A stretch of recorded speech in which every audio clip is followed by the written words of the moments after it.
Hey, this is John Lee Dumas, the founder and host of Entrepreneurs on Fire. And if you're wanting to learn how to embrace change and navigate through disruption as a leader, then listen to the Leadership is Changing podcast with my good friend, Denis Gianoutsos. He's prepared to ignite. Welcome to Leadership is Changing. Each week, we and our guests provide information and insights through exploring leading change. This is taking your leadership to another level by finding the balance between executive excellence and personal well-being through stories that inspire real change. It's time to adapt in our fast-moving world when leadership is changing with your host, Denis Gianoutsos. Who's your favorite leader and why? I really struggle with that question, Dennis, because there are leaders for different things. I think back to the people who I really like. I like Martin Luther King because he led a movement, and that movement was very emotive. I like Tony Robbins because he's a leader in a motivational standpoint. I like a man who leads his family because that's the tradition I come from. And so there's many different leaders that I see and I respect because of that. And I think we're in a vacuum right now. We hear about people who are leaders, whether it's more of a motivational or more of an inspirational social or even a religious, and then they go and they fall and they are hypocrites and they do damage. And that damages all of leaders. We all get slapped in the face as we stand in line with that. And it's really difficult. And so I pick my leaders based on what they do and how they're doing it for that particular scenario. So if we take Martin Luther King or we take Tony Robbins, because the two names you've just mentioned, if you sat on a park bench with one of them, I don't know which one you want to choose, what would be the question you want to ask them? First, I'd go to Martin Luther King and then I'd say, how did you stay motivated when the world was so literally against you? And again, this is earlier than when I grew up. So I can't even go back and think that way. And if that was Martin Luther on my left and I had Tony Robbins on my right, I would say, Tony, tell me more about how not having food on the table motivated you to feed 1 billion people. And how did you stay motivated when the world was against you? Yeah, I think that's great. Oh, interesting. You took two of them on either side of the park bench. That's pretty cool. I actually throw that question at my guests as well, because I think it's quite important for us to understand there's a burning question we've probably got to ask them, or we want to ask them, and I think it's good. The reason I ask it as well is that I think one big thing here, Curt, that you talked about when you're talking about the coaching and helping people through things and so forth, it all comes down to questions. And if I can get you to share with our listeners a question you might ask, I think that's pretty cool, because I think it's a really good learning for them as well, which is good. Now, the show here is called Leadership is Changing. That's the title. If I say that title or that statement, what does that mean for Curt?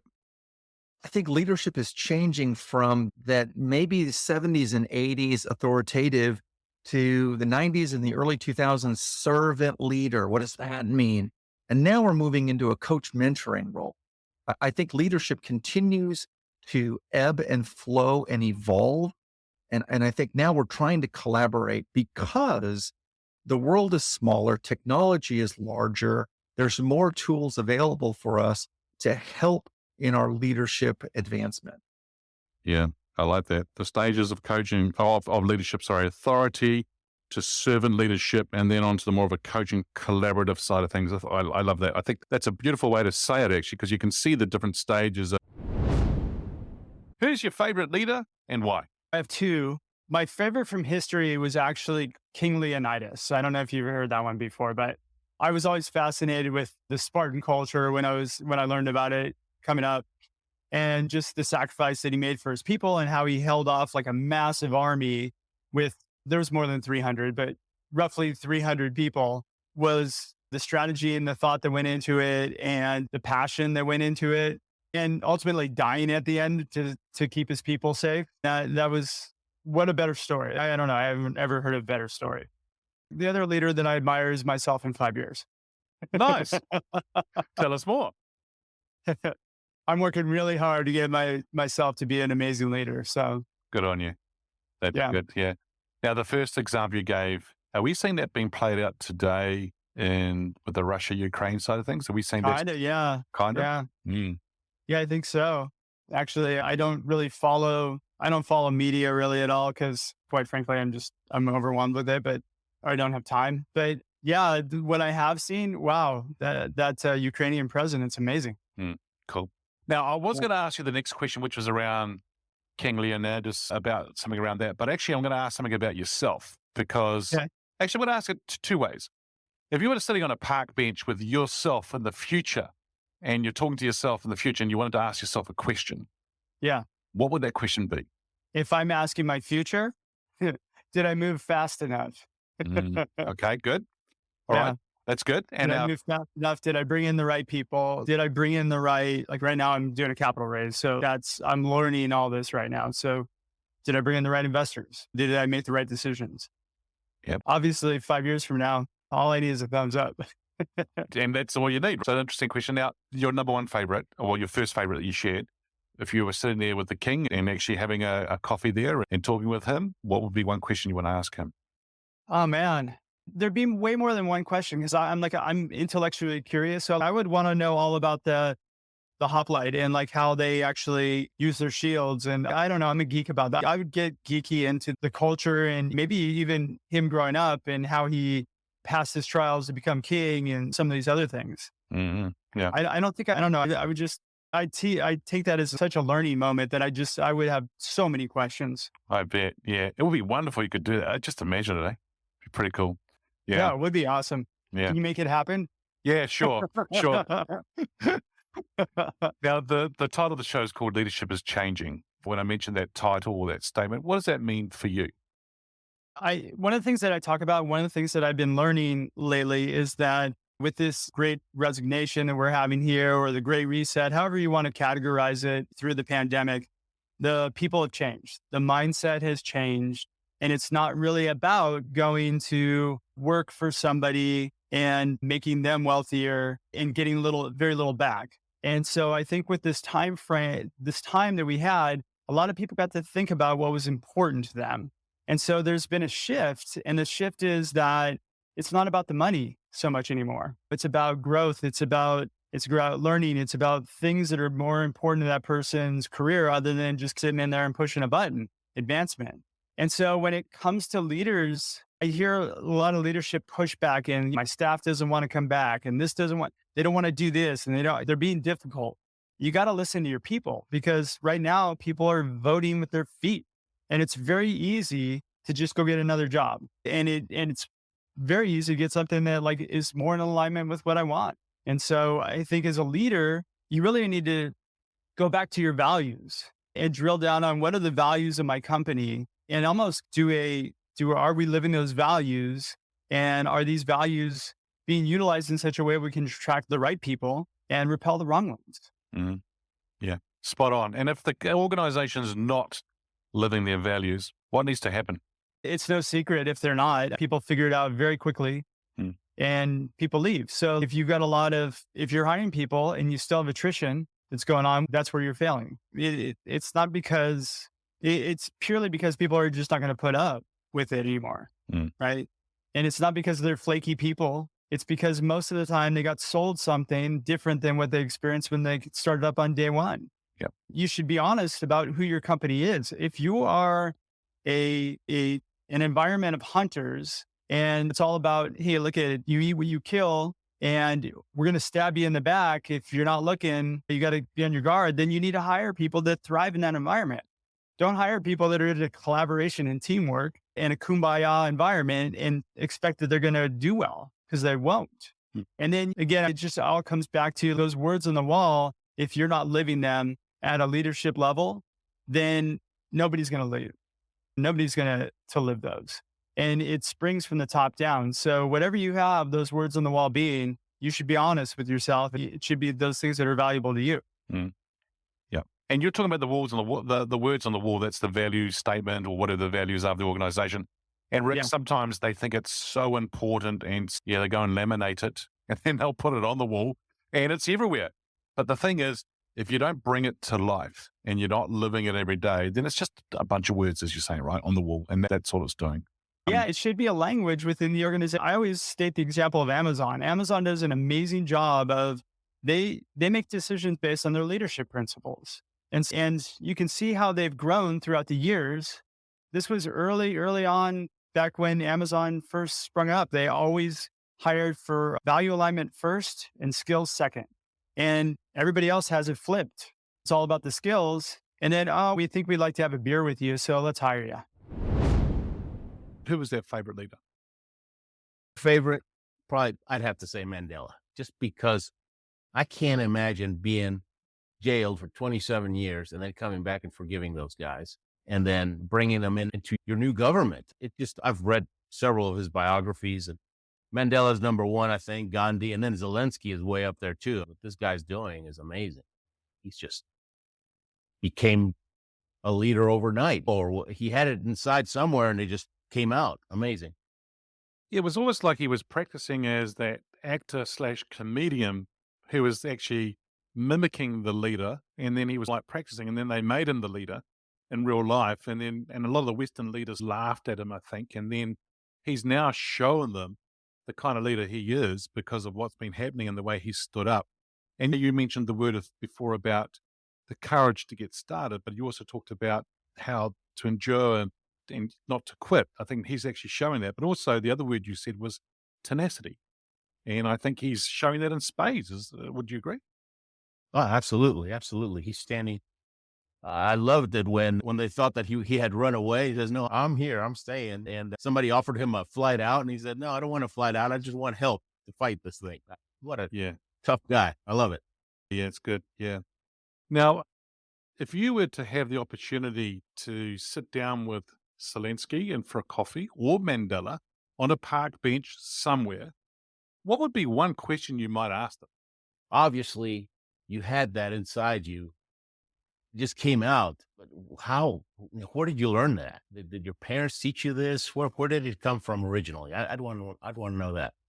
So that's a really good question. I think you're right. I think that'd be wonderful to know where it came from, but also how they made it come out. Yeah. Now, the title of the show is called Leadership is Changing. When I say that title or that statement, what does that mean for Ruben? It's funny. I was having coffee with a corporate leadership coach, a couple of weeks ago, and we got to talking about that. And I don't do any coaching. I'm just a keynote speaker.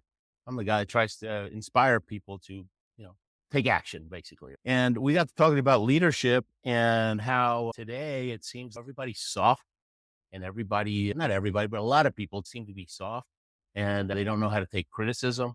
They don't know how to, they take it personally instead of as something that they can use, a clue that they can use to be better in the future. And I have friends I have a friend that played tennis in Wimbledon, and he coached a number one player.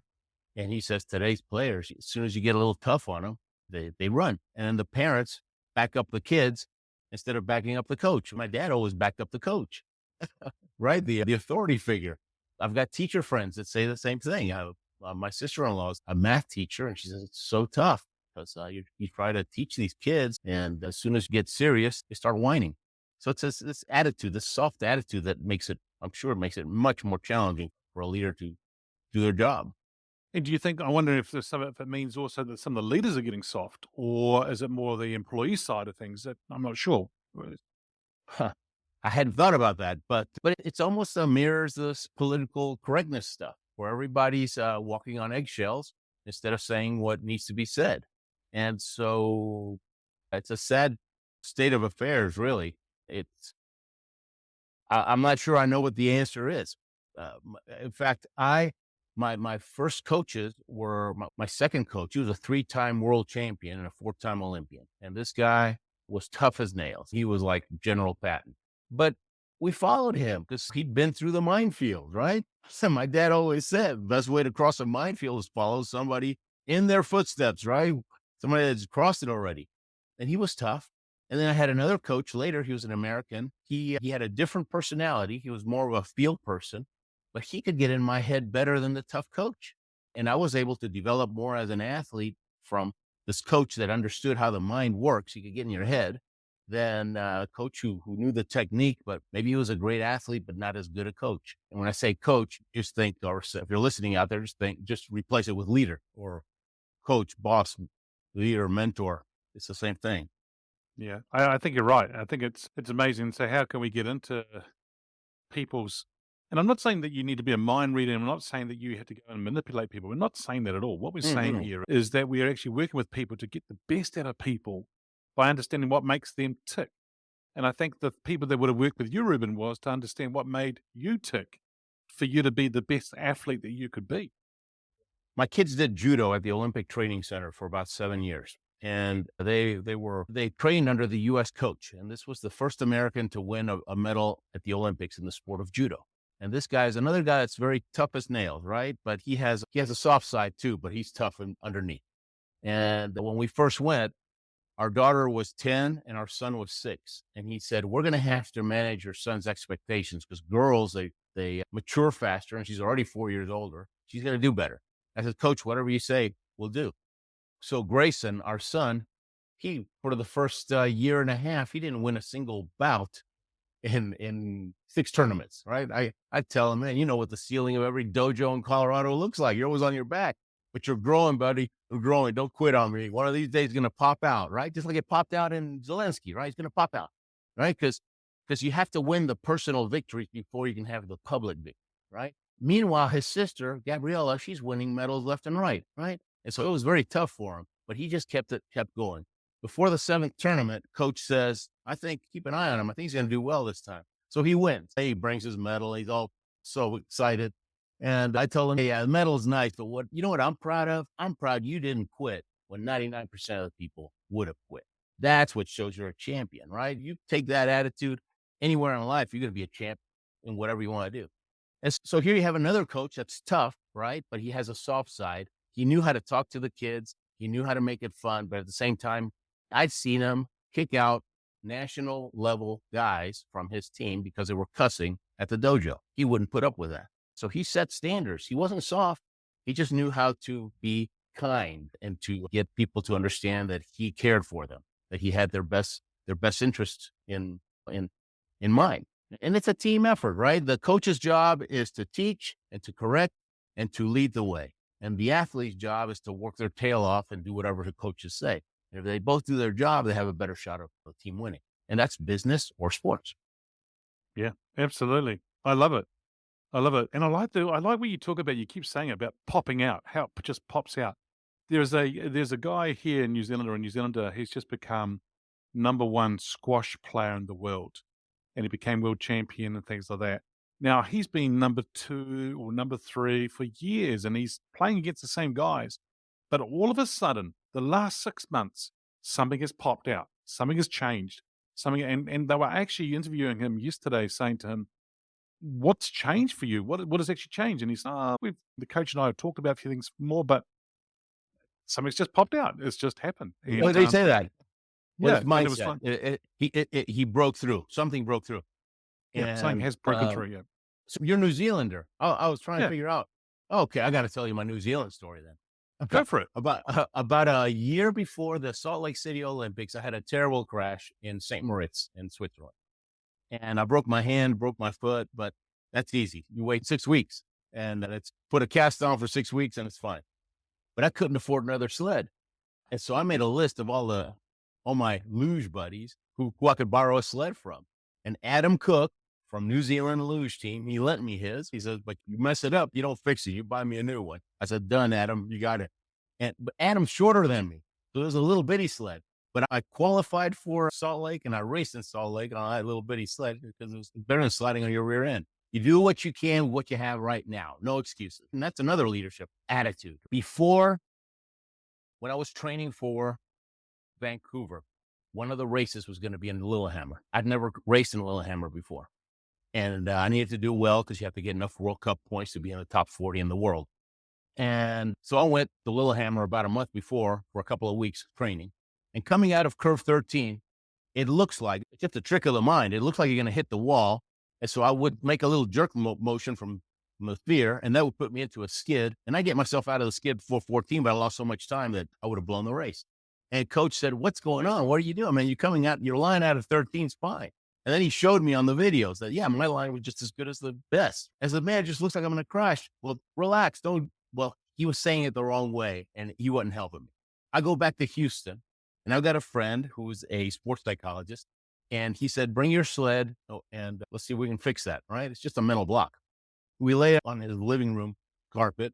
He says, okay, do mind runs, right? Visualization runs. And tell me what you feel when you're coming out of 13. And I kept, and bear with me, right? I'm going to ask you a bunch of times till it comes out of your mind, right? I don't know what's going to make it elicit the response. So he keeps asking me. And finally I said, here it comes. He said, what? Here it comes. You're being totally reactive, man. You got to be proactive. Here I come. You're going to stick it to the track, not the other way around. So that became my new mantra. Here I come. I put it on the cowling of my sled. So it's the last thing I see. I put it in front of my driving, my steering wheel, my bookmarks, everywhere. Here I come. I go back for the race and boom, no problem. Just came out of 13, no problem. So it's just a little tweak like that can change. So that's probably something like that probably happened to that squash player.